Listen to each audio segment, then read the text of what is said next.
आप देख रहे हैं इंडिया का सवाल, आपके साथ मैं हूं चारुल शर्मा। शुरुआत एक बड़ी खबर के साथ कर रहे हैं। मोदी सरकार के तीसरे कार्यकाल का काउंटडाउन शुरू हो चुका है। शपथ ग्रहण का काउंटडाउन शुरू हो गया है। अब से 1 घंटे बाद प्रधानमंत्री नरेंद्र मोदी तीसरी बार शपथ लेने वाले हैं। शाम 7:15 पर शपथ ग्रहण समारोह रखा गया है। मोदी सहित 69 सांसद लेंगे मंत्री पद की शपथ। बड़ी खबर आपको बताई जा रही है। बस 1 घंटे का इंतजार और उसके बाद मोदी सरकार के तीसरे कार्यकाल का शपथ ग्रहण समारोह का काउंटडाउन शुरू हो जाएगा। 1 घंटे बाद मोदी समेत 69 सांसद शपथ लेंगे। देखिए, संभावित चेहरे जो हैं, जो आज अब से लगभग 1 घंटे बाद शपथ लेने वाले हैं, उनके साथ प्रधानमंत्री मोदी पहले ही चर्चा कर चुके हैं, चाय पर चर्चा कर चुके हैं। मेहमानों के पहुंचने का सिलसिला जो है वो शुरू हो चुका है। आप तस्वीरें भी देख सकते हैं, तैयारियां जो हैं वो पूरी हो चुकी हैं। मेहमानों के पहुंचने का सिलसिला शुरू हो चुका है और एनडीए के इस तीसरे कार्यकाल से आम जनता को बहुत उम्मीदें हैं। यहां सबसे पहले देखिए, प्रधानमंत्री शपथ लेंगे। प्रधानमंत्री समेत 69 सांसद आज शपथ लेने वाले हैं।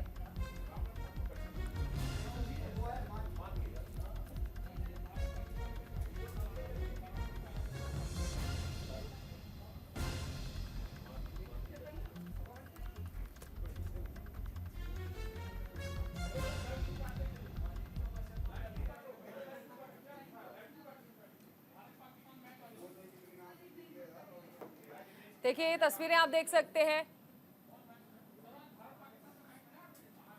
एस जयशंकर पहुंचे हुए हैं। यहां देखिए, मेहमानों के आने का सिलसिला जो है वो शुरू हो चुका है। शपथ ग्रहण समारोह की तस्वीरें जो हैं वो आपको दिखा रहे हैं। अब से बस 1 घंटे बाद शुरुआत होनी है और तस्वीरें आप देख सकते हैं। मोदी सहित 69 सांसद मंत्री पद की शपथ लेंगे। हालांकि देखिए, किसे क्या मंत्रालय दिया जाएगा ये अभी तय नहीं हुआ है, लेकिन जो चेहरे इस मंत्रिमंडल को मजबूत बनाएंगे उनकी लिस्ट जरूर सामने आ चुकी है। हालांकि कुछ ऐसे चेहरे भी हैं जिन्हें आपने पिछली बार देखा होगा, लेकिन इस बार के शपथ ग्रहण समारोह में वो चेहरे शपथ लेने वाले नहीं हैं।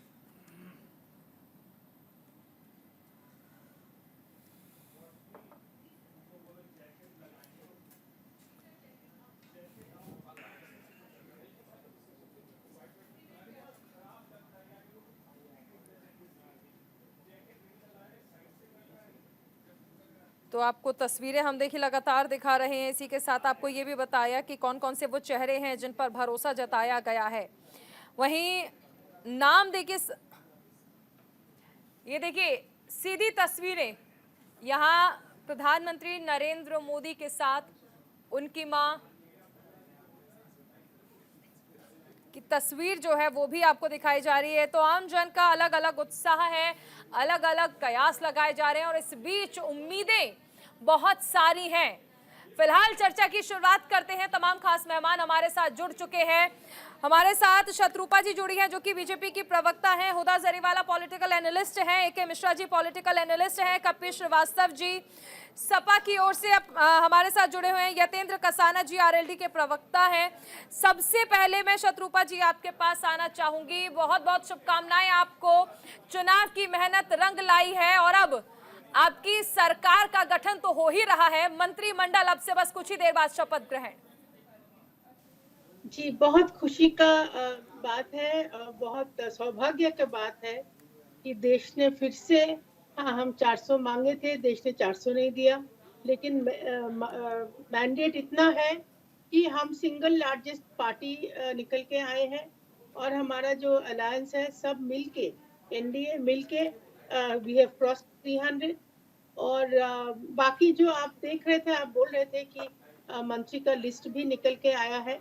कौन कौन मंत्रालय क्या कौन संभालेगा ये अभी तक क्लियर नहीं है, लेकिन आज तो ऐतिहासिक दिन है, तो सिर्फ आनंद ही करना है और गर्व महसूस करना है, क्योंकि this is the first non Congress government for the third time जो हम सरकार बनाने जा रहे हैं फॉर द फुल टर्म।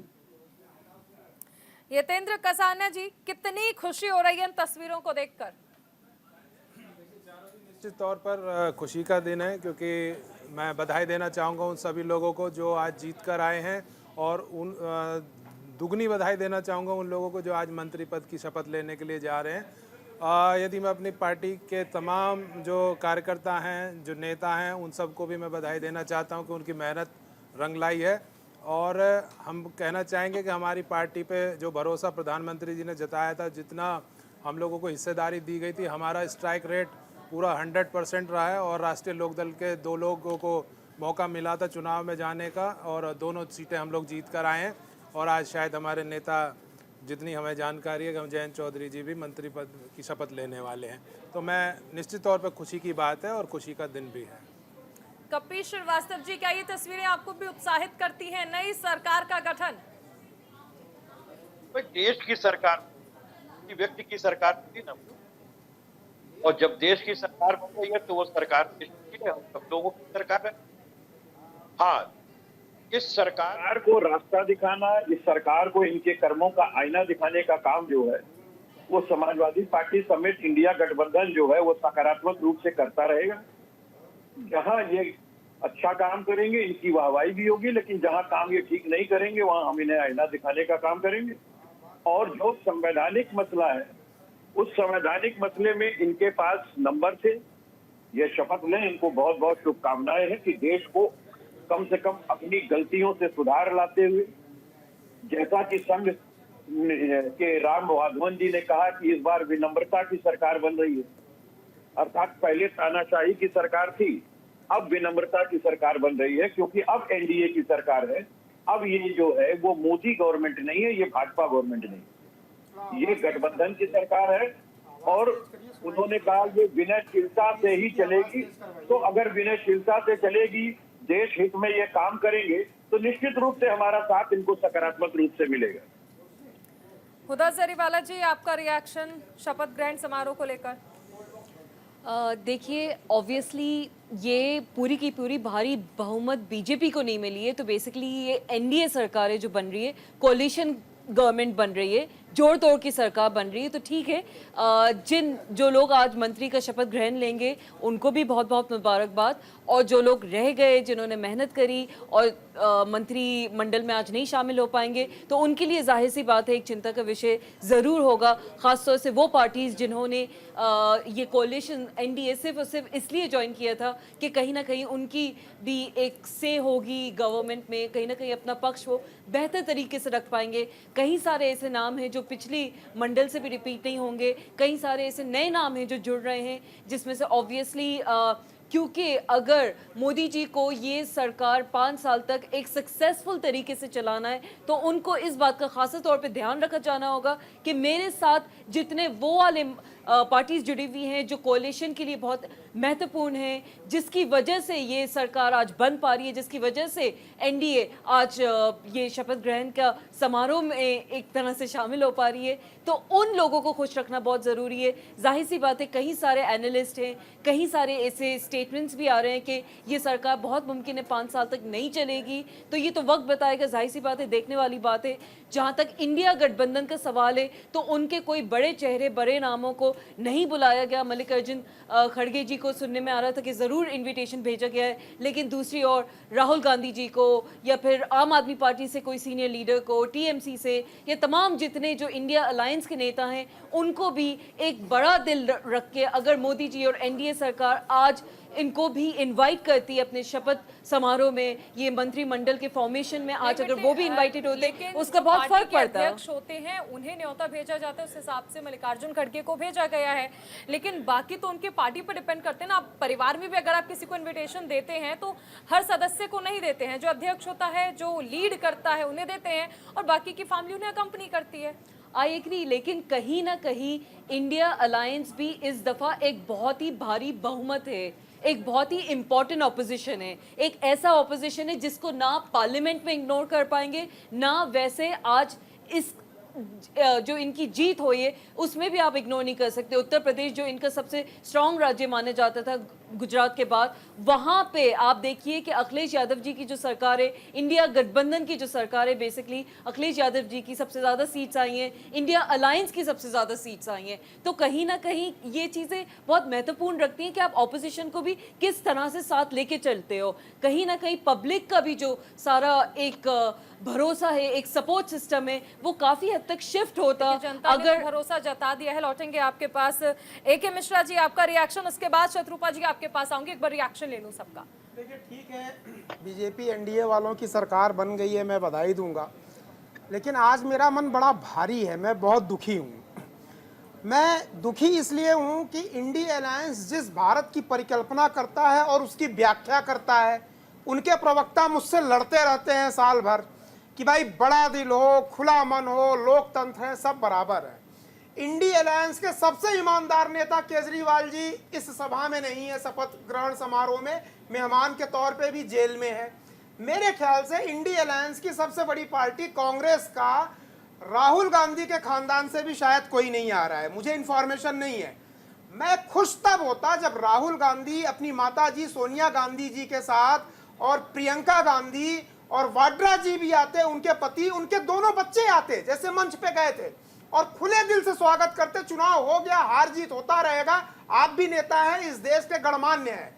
मैं दुखी इसलिए हूं क्योंकि ये लोग आ नहीं रहे हैं। मेरे ख्याल से शायद अखिलेश भैया भी सब पत्नीक नहीं आ रहे हैं, मुझे इंफॉर्मेशन नहीं है। बड़ी बड़ी बातें करने वाले, खुले दिल की बातें करने वाले, पीडीए का फार्मूला देने वाले, जैसे आइंस्टाइन को फेल कर दिया है, वो दिख ही नहीं रहे। क्या उनके लिए ये सरकार नहीं रहेगी? अगर आज नहीं आए हैं तो अगले 5 सालों में इस सरकार से आप कुछ भी अपेक्षा नहीं कर सकते हैं। कोई डिमांड मत रखिएगा, क्योंकि ये बीजेपी और एनडीए या मोदी का समारोह नहीं है, ये भारत सरकार का है, भारत के लोकतंत्र का समारोह है और पक्ष विपक्ष सभी को यहाँ आना चाहिए। जी बोलिए शत्रुपा जी, आप कुछ कहना जी चाहते हैं? जी बिल्कुल, मैं इसी आपने जो बोला, अभी भाई साहब ने जो बोला, उसी को सुन में मैं बोलना चाहती हूँ। नहीं, मेरे शब्दों को मत बोलिए, आप अपने शब्द को बोलिए, आप अपने विचार रखिए, मेरे कंधे पे रख के बंदूक मत चलाइए। एकदम नहीं, मैंने आपने जो रखा उसी तौर पे मैं बोल रही हूँ। मैं कभी भी किसी के कंधे पे बंदूक नहीं रखती हूँ। मुझे सिर्फ इतना बताना है, आप बोल दो कि मिश्रा जी ने ये बोला, ये मेरे पीछे पड़ जाते हैं। नहीं, ये बोलने लगते हैं कि आप बीजेपी के अघोषित प्रवक्ता हो, मेरी जान को जो है बनाती है। अच्छा, मेरा नाम मत लिया करें, आप बीजेपी का पक्ष आप रखें। मैं बीजेपी का ही बात करने जा रही हूँ। मुझे सिर्फ कनेक्ट करना था। क्यों है आज? ठीक है, I'm sorry। मुझे सिर्फ इतना बताना था। मुसीबत बन जाती है, ये बोल देते हैं कि मिश्रा जी ने जो बोला सही है, मुसीबत मेरे लिए बन जाती है। अच्छा, I'm sorry, मैं बोलूँ अभी? हाँ बोलिए बोलिए। हाँ, मैं सिर्फ इतना बताना चाहती हूँ कि एक फैक्ट बताना चाहती हूँ। प्रहलाद जोशी जी ने खुद आवाज तेज करिएगा कपिल जी, और इनकी आवाज नहीं आ रही है। जी मैं बोलिए। बोलूं? जी बोलिए। जी, मैं बोल रही थी कि प्रहलाद जोशी जी ने खुद हर एक पार्टी का लीडर को और उसका जो पार्लियामेंट्री रिप्रेजेंटेटिव टीम है उसका लीडर को, क्योंकि तृणमूल में ममता बनर्जी को फोन किया क्योंकि वो पार्टी हेड है, सुप्रीमो है, और उन लोगों का जो पार्लियामेंट्री रिप्रेजेंटेटिव का जो हेड है सुदीप बंदोपाध्याय को भी फोन किया। ऐसे हर किसी को फोन गया है, मैंने ऐसा नहीं है कि चिट्ठी गया है कि व्हाट्सएप गया है, SMS करके कोई फोन किया है, नहीं, एकदम पर्सनल नियोता प्रहलाद जोशी जी ने खुद फोन कर करके बोला है। अगर इसके बाद भी ये लोग नहीं आना चाहते, फोन नहीं गया है, फोन नहीं गया है। गया है। अगर गया होता तो एकदम गया तमाम है। विपक्षी नेता आज मौजूद होते। आप गलत सलत इंफॉर्मेशन मत फैलाइए, नहीं, फोन नहीं गया है। आप बड़े ममता बनर्जी ने, दीदी ने खुद बोला कि हमें फोन नहीं आया है और आउटलुक भी छोटा है। आपको लगा कि फोन तो किया नहीं होगा उन्होंने किसी सीनियर नेता मल्लिकार्जुन खड़गे जी को छोड़ के। ममता बनर्जी को फोन की क्या जरूरत है? हाई कोर्ट बुलाता नहीं, अपने आप पहुंच जाती है। अरविंद केजरीवाल को फोन की क्या जरूरत, सड़क पे खुद बैठ जाते हैं। तो जेल राहुल गांधी को फोन की क्या जरूरत? आंदोलन करने निकल पड़, आज क्यों नहीं आए? अरे ये अगर बदतमीज न्योता नहीं दिया जाएगा, इनविटेशन नहीं दिया जाएगा तो किस तरह से पहुंच जाएंगे? प्रधानमंत्री जी का फर्ज बनता है, उनकी तमाम एनडीए वालों का फर्ज बनता है। प्रधानमंत्री जी खुद नहीं फोन करता। कपीश जी प्लीज थोड़ा सा भाषा का अगर मर्यादा आप रखेंगे तो बहुत अच्छा होगा। हम सकारात्मक चर्चा यहाँ पर कर रहे हैं। देश में नई सरकार, यहाँ पर नया कैबिनेट शपथ लेने वाला है और आप किस तरह की भाषा का इस्तेमाल कर रहे हैं? क्या ये आपको शोभा देता है? अरे आपको तो उत्साहित होना चाहिए। इतना अच्छा प्रदर्शन आप लोगों ने उत्तर प्रदेश में किया और देखिए आप कैसी भाषा का इस्तेमाल लग कर गई रहे हैं। है, वो अपने समाजवादी शब्दों का प्रयोग कर रहे हैं जिसके लिए समाजवादी पार्टी जानी जाती है। ये वही समाजवादी पार्टी है जिसने भारतीय जनता पार्टी को बहुत भारी बहुमत से हराया है।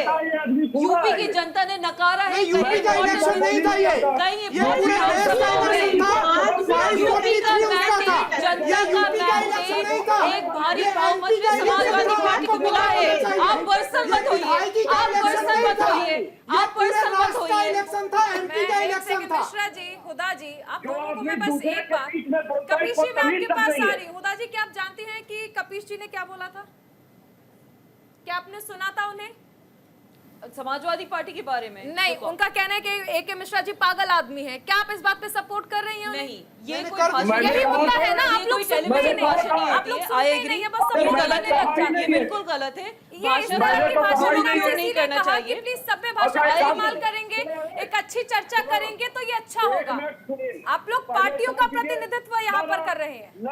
अपने पीसीआर कानून में एक बात बताना चाहती थी। नहीं, हार से बौखला गए हैं। मैंने बीजेपी के प्रवक्ता को इसीलिए बोला कि मैम मेरा नाम मत लो, ये मेरे पीछे पड़ जाते हैं। ये गुंडे मवाली टाइप के प्रवक्ता हैं समाजवादी पार्टी के। प्लीज मिश्रा जी, लाठी लेके पहुंच जाएंगे ये ये। भाषा गलत नहीं कर सकती। ये भी भाषा गलत है। हम इस तरह की भाषा नहीं, मैंने उन्हें अगर रोका है तो मैं आपको भी रोकूंगी। नहीं, पिछले डिबेट में भी मैंने ऑब्जेक्शन नहीं किया था। ये ऐसे ही भाषा प्रयोग कर रहे हैं। देखिए उस डिबेट में ये मैं जान के मौजूद नहीं पीछे पड़ थी। जाते हैं।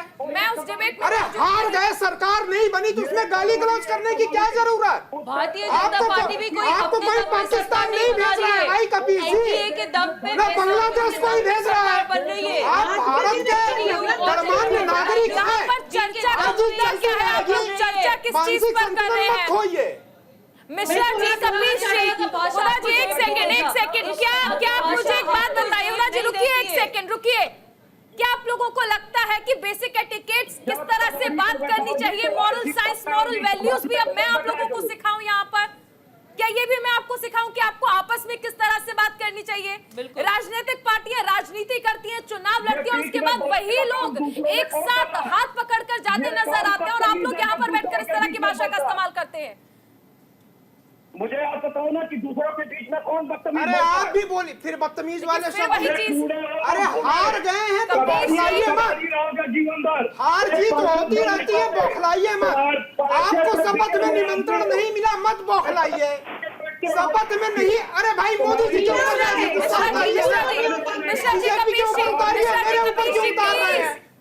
प्लीज अब शपथ में नहीं बुलाया तो टीवी पे इस तरह के शब्द का प्रयोग कर रहे हैं। हद हो गई। अरे हमें भी निमंत्रण नहीं मिला। मैं कैसी भाषा शांत का हूँ। इस्तेमाल कर रहे हैं आप? क्या हो रहा है ये? प्रयोग कर रहा हूँ। आप लोग कैसी भाषा का इस्तेमाल कर रहे हैं? आप लोगों को शोभा देता है टेलीविजन चैनल पर बैठकर इस तरह की भाषा का इस्तेमाल करना? मैं बैठा हुआ हूँ। कैसी भाषा है? थोड़ा कुछ बोलना चाहती थी। प्लीज पीसीआर, प्लीज थोड़ी देर के लिए आप इन दोनों का ऑडियो डाउन कर दीजिए। थोड़ी देर के लिए प्लीज, ये बहुत जरूरी है। शत्रुपा जी आप जवाब दीजिए प्लीज। मैं सिर्फ इतना कहना चाहती थी कि प्रहलाद जोशी ने खुद हर किसी को फोन कर करके दिन भर ये सब फोन गया है कि मुझे कोई अलग से नहीं बताया। टीवी पे ममता बनर्जी और सुदीप बंदोपाध्याय अलग अलग से अनाउंस किया है और सुदीप बंदोपाध्याय ये भी बोला है कि दिल्ली जा रहे हैं क्योंकि उन लोगों का जो जनप्रतिनिधि जो पार्लियामेंटेरियन इलेक्ट होके गए हैं, आज ही के दिन शायद रजिस्ट्रेशन होने वाले हैं। तो हमारा प्रेस ने पूछा था कि आपको न्योता नहीं आया, तो उन्होंने बोला कि हाँ प्रहलाद जोशी ने खुद फोन किया था मुझे और ममता बंदोपाध्याय और ममता बनर्जी को। तो फिर तृणमूल को करेगा और किसी को नहीं करेगा क्या? हर जगह, हर स्टेट का, हर पार्टी को, पार्टी हेड को और पार्लियामेंट्री जो टीम है उसका हेड को अलग अलग से फोन गया है। इसके बावजूद अगर कोई नहीं आना चाहते हैं तो वो उसका चॉइस है। उनको अगर गर्मी लग रहा है, दिल्ली का गर्मी है, हमारा सरकार बनने का गर्मी है, वो भी प्रॉब्लम है, वो नहीं आ रहे तो नहीं आ रहे तो हमारा शपथ सेरेमनी तो रुक नहीं जाएगा। लेकिन ये इतना सिर्फ इतना बहुत साफ तरीके से पता चलता है देश को कि ये जो ऑपोजिशन है वो अभी शुरू से ही ये शुरू कर दिया है कि उन लोगों का जो लो मेंटालिटी और लिमिटेड माइंड है।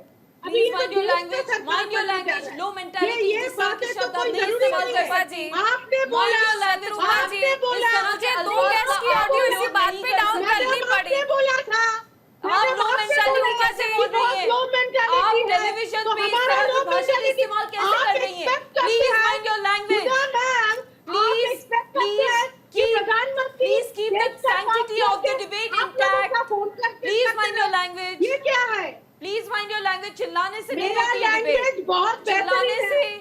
और मेरा गलत शब्दों का language उपयोग बहुत करने से डिबेट बेहतरीन नहीं है। होती है। आप लोगों का शायद नहीं होगा, मेरा लैंग्वेज बहुत बेहतरीन है। अपने विपक्ष को लो I know how mentality to वाला talk. बोलना ये अच्छा है। विपक्ष तो मजबूती देता है ना। अगर विपक्ष अच्छी तरह से मुद्दे नहीं उठाएगा तो सरकार को कैसे समझ आएगा कि काम कैसा कर रहे हैं, कैसा नहीं कर रहे हैं। कम से कम शत्रुपा जी, अगर मैंने 2 गेस्ट की ऑडियो डाउन करके आपको मौका दिया था तो आपको तो इस तरह से डिसअपॉइंट नहीं करना चाहिए था। मैंने क्या बोला, गलत क्या बोला?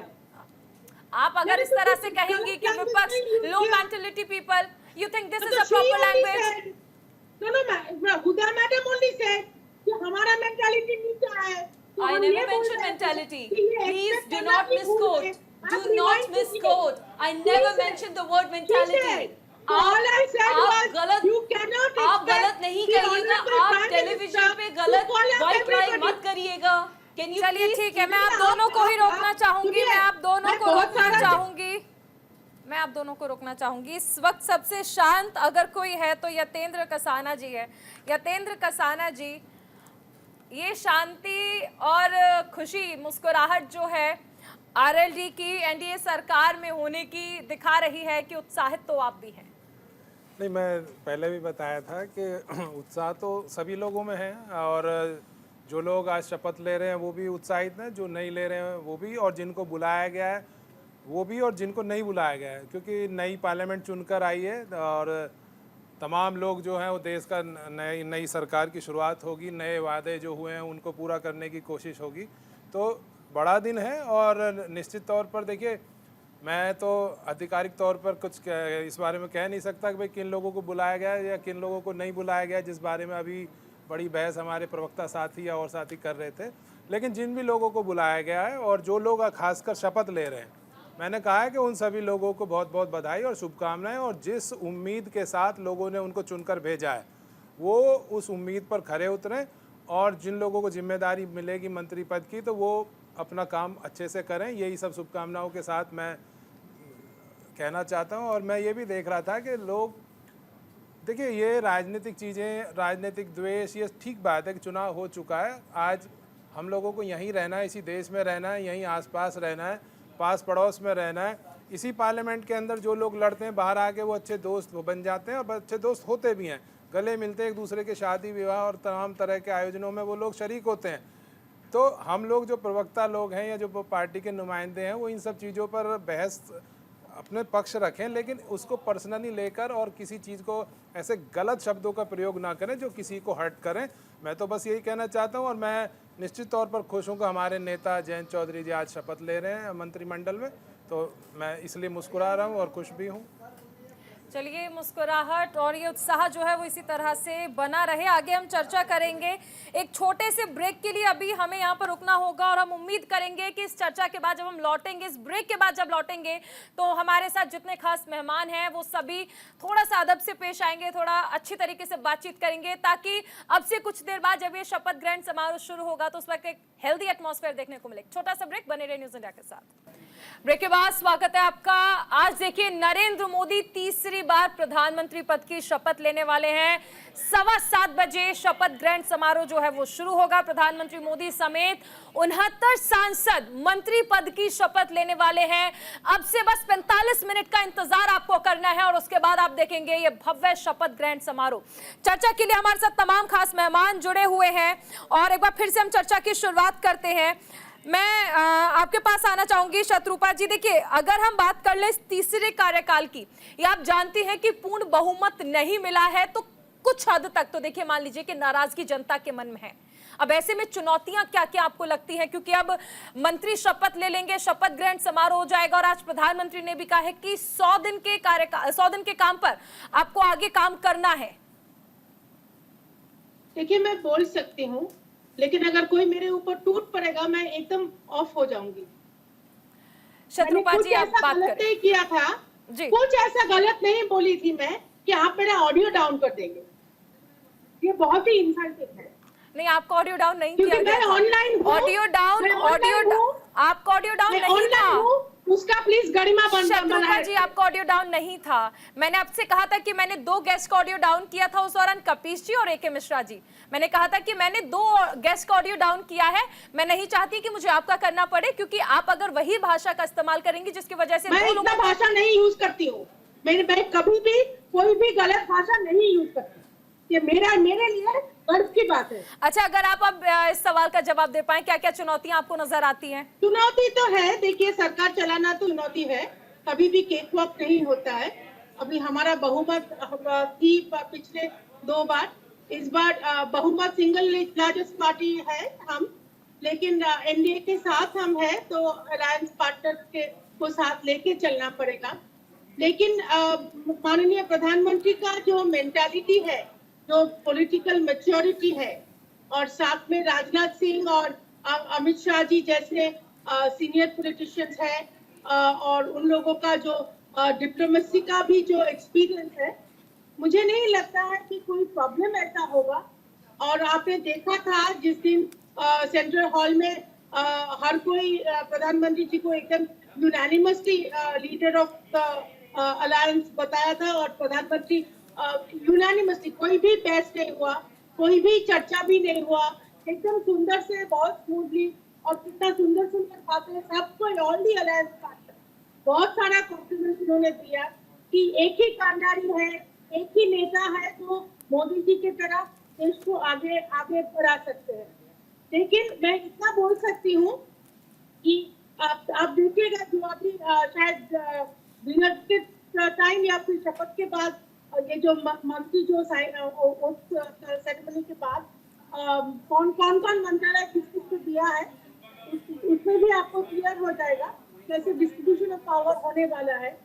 और भी एक लास्ट चीज मैं बता सकती हूँ कि आगे चल के देखते हैं, अगर कोई दिक्कत हो भी गया तो भी हम आपस में बातचीत करके चर्चा करके आगे निकल जाएंगे। ऐसा कुछ नहीं है, हर कोई जो चुनते आता है देश के हित के ही लिए सोचता है। हाँ, तरीका अलग हो सकता है, लेकिन अब तरीका, इरादा सब एक साथ लेके हम चलेंगे।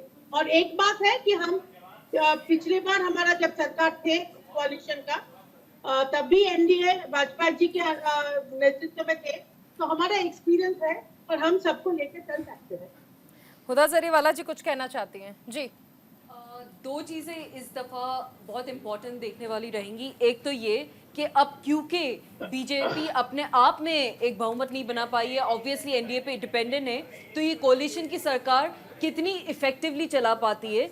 दूसरी बात जो देखने के लिए इंटरेस्टिंग होगी वो ये है कि ऑपोजिशन में जो इंडिया गठबंधन की तमाम जो पार्टीज हैं, वो एक तो अपना अलायंस को मजबूती से कायम रखें, तो एक बहुत स्ट्रॉन्ग वॉइस बन सकते हैं पार्लियामेंट में। कोई इस तरह के फॉल्टी बिल्स पास नहीं होंगे, जिस तरह से आपने देखा था फॉल्टी इम्प्लीमेंटेशन ऑफ GST कैसे हुआ था, या रातों रात किस तरह से डिमोनेटाइजेशन हो गया था, रातों रात जो लॉकडाउन हो गया था जिसमें कितने लोग बहुत परेशान हुए थे।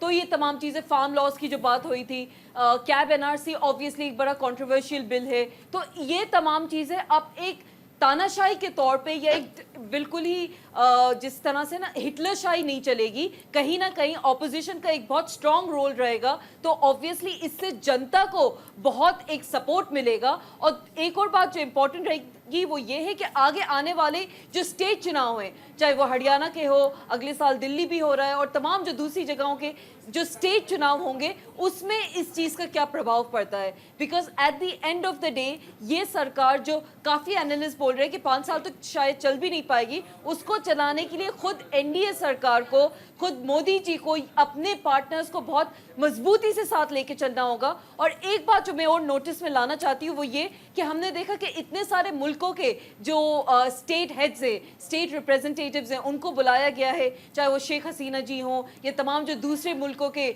जो स्टेट ऑफ हेड्स हैं, लेकिन पाकिस्तान जो हमारा सबसे क्लोजेस्ट नेबर है उसको नहीं बुलाया है। ये चीज संज्ञान में लेना जरूरी है, क्योंकि at the end of the day they are our neighbours. हमारी पॉलिटिकल मेच्योरिटी बोलने दीजिए, बीच में मत बोलिए, बीच में मत बोलिए। हमारी पॉलिटिकल मेच्योरिटी यहाँ पे दिखना चाहिए। दुनिया इस शपथ ग्रहण को देख रही है, ये बहुत बड़ी टेररिस्ट है उनको बुला लीजिए ना। प्लीज अपने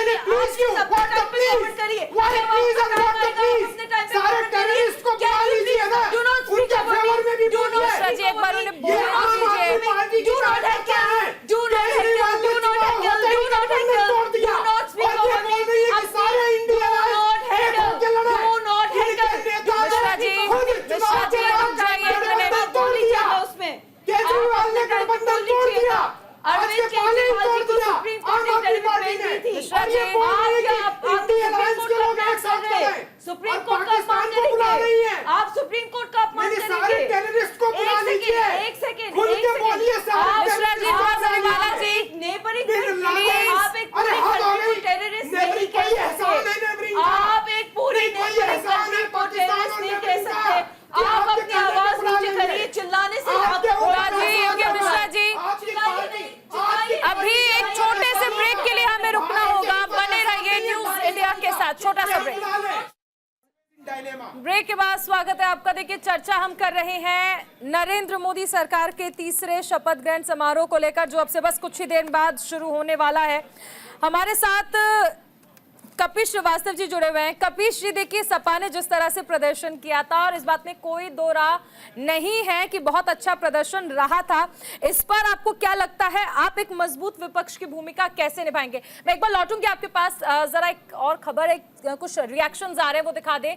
दिल्ली में बस कुछ ही मिनटों में नरेंद्र मोदी प्रधानमंत्री पद की शपथ लेंगे। न्यूज इंडिया से खास बातचीत की। राजस्थान के डिप्टी सीएम प्रेमचंद बैरवा ने प्रधानमंत्री नरेंद्र मोदी को तीसरी बार प्रधानमंत्री के रूप में शपथ लेते देखा, और वो बहुत खुश हैं, क्योंकि ऐसा विश्वास भी प्रधानमंत्री जो केवल देश का विकास चाहते हैं।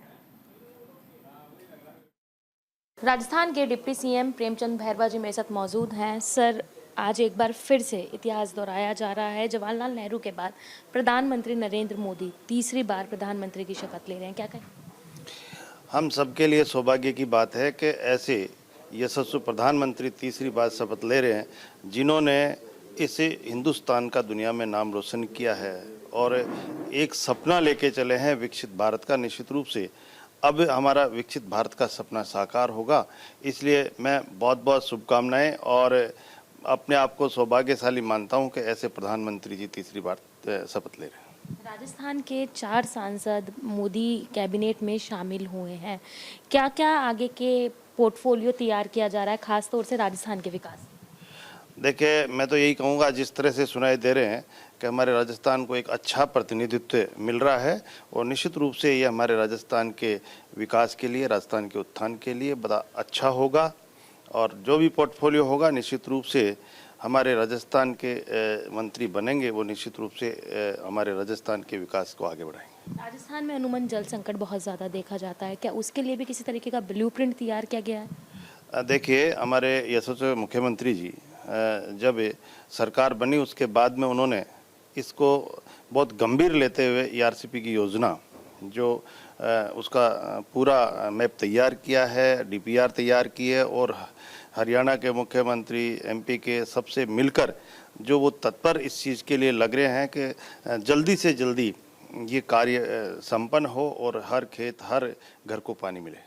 सर वहीं एक अंतिम सवाल ये कि 100 दिन का अगर कार्यकाल की बात की जाए, शुरुआती 100 दिन, 4 सांसद राजस्थान के होंगे, नई कैबिनेट होगी, किस तरीके से रूपरेखा तैयार की जा रही है शुरुआती 100 दिन की? किन कामों को मेन जो है पहले रखा जाएगा, उसके बाद बाकी के? देखिए अभी तो शपथ लेंगे, निश्चित रूप से समीक्षाएं करके 100 दिन की जो कार्य योजना होगी निश्चित रूप से राजस्थान के विकास के लिए अति महत्वपूर्ण होगी। शुक्रिया हमसे बात करने के लिए थे प्रेमचंद भैरवा जी, जिनका साफ तौर पे कहना है कि 100 दिन की जो रूपरेखा होगी वो राजस्थान के विकास के लिए बहुत महत्वपूर्ण होगी। वीडियो जर्नलिस्ट भूषण के साथ भावना, न्यूज़ इंडिया, दिल्ली। ये चर्चा की शुरुआत करते हैं एक बार फिर से। कपीश जी, क्या लगता है किस तरह से सपा चैलेंज देने वाली है? और क्योंकि देखिए यहाँ नई सरकार का शपथ ग्रहण तो हो ही रहा है। नहीं, बिल्कुल संविधान ने इनको नंबर दिया है सरकार बनाने के लिए, वेलकम है उनका। पूरा देश की सरकार चलेगी, विपक्ष हो चाहे सत्ता पक्ष हो, देश का होता है, किसी व्यक्ति और पार्टी का नहीं होता है जी। जब पार्लियामेंट में हम प्रतिनिधित्व किसी का करते हैं तो वहां की पूरी जनता का करते हैं। उसमें तमाम लोगों ने हमको जगह की कॉन्स्टिट्यूएंसी में वोट किया है, बहुत से लोगों ने कुछ नहीं किया है, लेकिन हम जीत गए हैं। इसलिए सरकार भी हमारी होती है, पक्ष और विपक्ष पूरे देश का होता है, और अहंकार इसमें कहीं से आना नहीं चाहिए, क्योंकि वो अहंकार इस देश ने टूटते हुए देखा है। रावण का दम्भ चला नहीं तो हमारा और आपका क्या चले। लेकिन इतना निश्चित है कि पक्ष में बैठकर हम सकारात्मक भूमिका निभाएंगे। सरकार चलाने की अंक गणित इनके पास है, जब तक इनकी अंक गणित है ये सरकार को लीड करेंगे इस चीज के अंदर। जो नीति बनाएंगे अब कम से कम ध्वनिमत से पारित नहीं होगा। जो एक तरफा पारित हुआ करता था विधेयक, बिना किसी चर्चा के पास हुआ करता था, जीएसटी इसीलिए 32 बार मूव करके यू टर्न लेनी पड़ती थी। तमाम ऐसे इन्होंने नोटबंदी से लेकर के ऐसे फैसले किए जो रात के 12 बजे किए, उसने देश को बैकफायर किया है, तो वो आपके सामने जो अब नहीं हो सकती। जिस तरीके की तानाशाही चली अब नहीं चल पाएगी। अब तो नीतीश बाबू खुद ही कह रहे हैं कि अग्निवीर जैसी योजना को इन्हें वापस लेना पड़ेगा। नायडू साहब कह रहे हैं वापस लेना पड़ेगा। अब तो भारतीय जनता पार्टी को विचार करना पड़ेगा। आंध्रा में बाबू है चंद्रबाबू नायडू, वो कह रहे हैं कि हम 4% मुसलमानों को आरक्षण देंगे। वो सुनना पड़ेगा, देखना पड़ेगा, करना पड़ेगा। प्रधानमंत्री जी दूसरी बातें कहती रहे, लेकिन जहां कॉमन मिनिमम प्रोग्राम बनेगा वहीं पर ये सरकार गठबंधन की चलेगी। तो अब कम से कम तानाशाही नहीं होगी। देश के हित में सरकार भी और प्लस विपक्ष भी मिलकर सकारात्मक भूमिका निभाएंगे। हम इनको आईना दिखाने का काम हमें दिया गया, हम बिल्कुल दिखाएंगे। देश हित में हम काम करेंगे। दोनों लोग सत्ता और विपक्ष मिलकर के देश को आगे बढ़ाने का काम करेंगे। बिल्कुल। मैं मिश्रा जी आपके पास ही आ रही हूँ।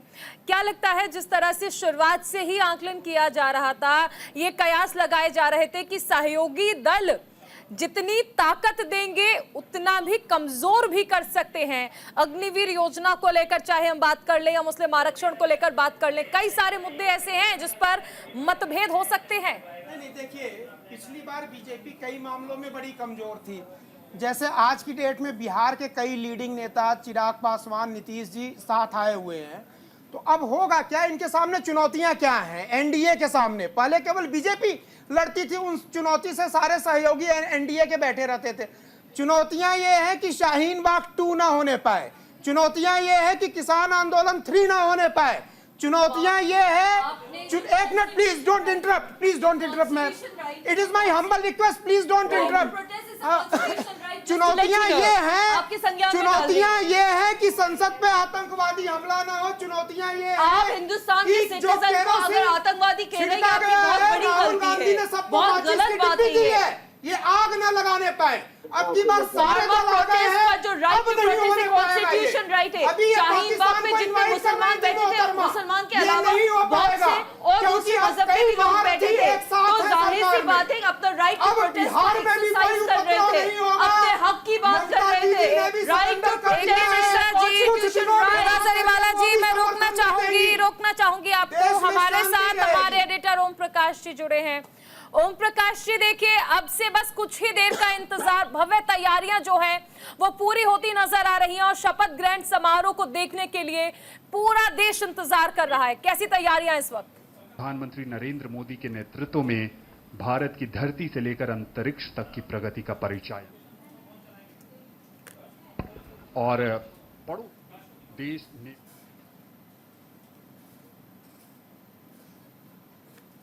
आवाज मिल रही है ओम प्रकाश जी आपको?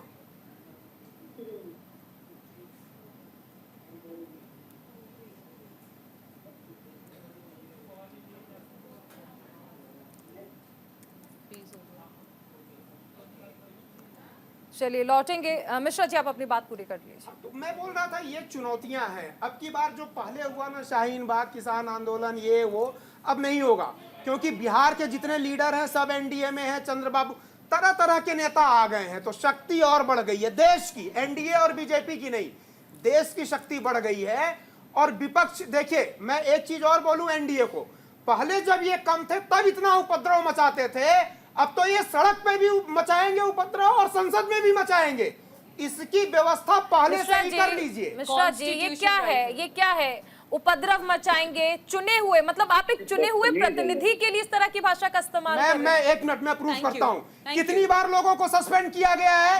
क्या डिसिप्लिनरी एक्शन संसद में नहीं होता है? ऐसे में बीजेपी के भी चेहरे आपने देखे होंगे। अजित पवार, नारायण मर्यादित व्यवहार संसद में नहीं करता है तो डिसिप्लिनरी एक्शन लिया गया कि नहीं चड्ढा जी के साथ? आम आदमी लिया गया, संजय सिंह को बाहर का रास्ता बदतमीजियों के कारण, उनकी हरकतों के कारण क्यों माननीय सभापति महोदय को ये लोग बोलने नहीं देते थे, तो बाहर का रास्ता दिखाया गया कान पकड़ के। डिसिप्लिनरी एक्शन होता है। राम मंदिर के नाम पे पूरा चुनाव लगा था अयोध्या में, जनता ने आपको हटा दिया। भगवान राम जी ने आपको बता दिया कि आप हमें लाने वाले नहीं हैं। कोई डिसिप्लिन को तोड़ेगा संसद में आप तो एक्शन होगा। प्रधानमंत्री मोदी जी तो अपने आप को भगवान समझने लगे थे, कहते थे कि भगवान जगन्नाथ भक्त थे, मोदी जी के संबित पात्र कहते हैं। रोकना चाहूंगी आपको। हमारे साथ हमारे एडिटर ओम प्रकाश जी जुड़ गए हैं। जनता ने उदा जी हमारे साथ हमारे एडिटर ओम प्रकाश जी जुड़ गए हैं। ओम प्रकाश जी, इस वक्त भव्य तैयारियां जो हम देख पा रहे हैं, हम चाहेंगे कि आप हमारे दर्शकों को भी दिखाएं वहां से।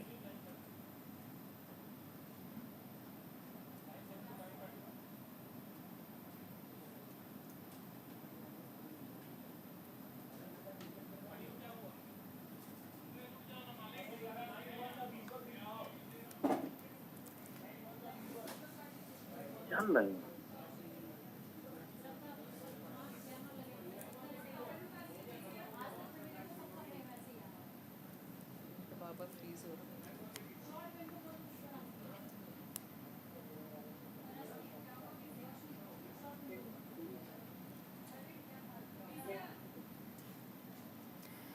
चलिए जुड़ने की एक बार फिर से कोशिश करेंगे। यहाँ पर शत्रुपा जी कुछ कहना चाहती थी। शत्रुपा जी, ओवर टू यू।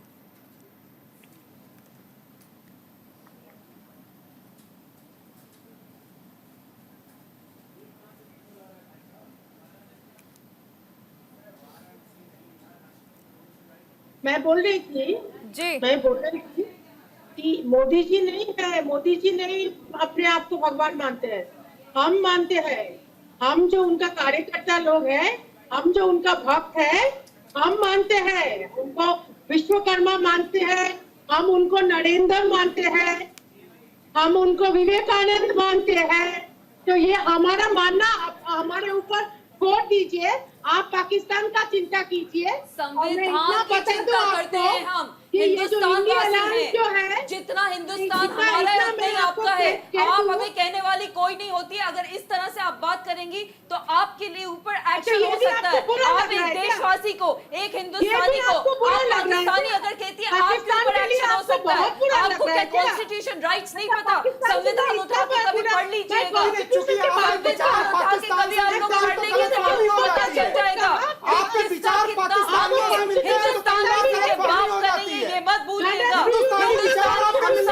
जितना आपका है उतना हमारा है। आपके हमें नहीं कह सकते पाकिस्तान चाहिए, आप होते हुए हमें ये कहने वाले कि पाकिस्तान चाहिए। आपको किसने ये हक दिया है? आप लोग किस हिसाब से इस तरह की बातचीत करते हैं?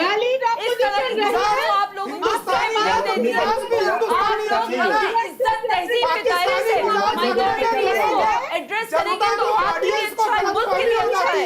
अपना बात रखिए। आप लोग अगर माइनॉरिटीज को इज्जत से एड्रेस नहीं कर सकते तो ये आप लोगों की एक कमी पेशी है। माइनॉरिटी पंजाबी है, सिख है, जैन है, कहाँ इज्जत आप नहीं लोग दे रहे पंजाबियों को भी खालिस्तानी बोलते हैं। कंगना रनावत ने अपने बयान में क्या कहा कि वहाँ पे बढ़ता हुआ आपके तो खुद के नेता खालिस्तानी बोलते हैं पंजाबियों को, मुसलमानों को आतंकवादी घुसपैठी बोलते हैं। कहाँ रह जाती है माइनॉरिटी है, इस तरह से यहूदी है, बावजूद उसके आप सिखों को खालिस्तानी बोलते हो, आप लोग पंजाबियों को खालिस्तानी बोलते हो। आपकी भाषा उनके लिए क्या होती है पूरा देश इस बखूबी वाकिफ है।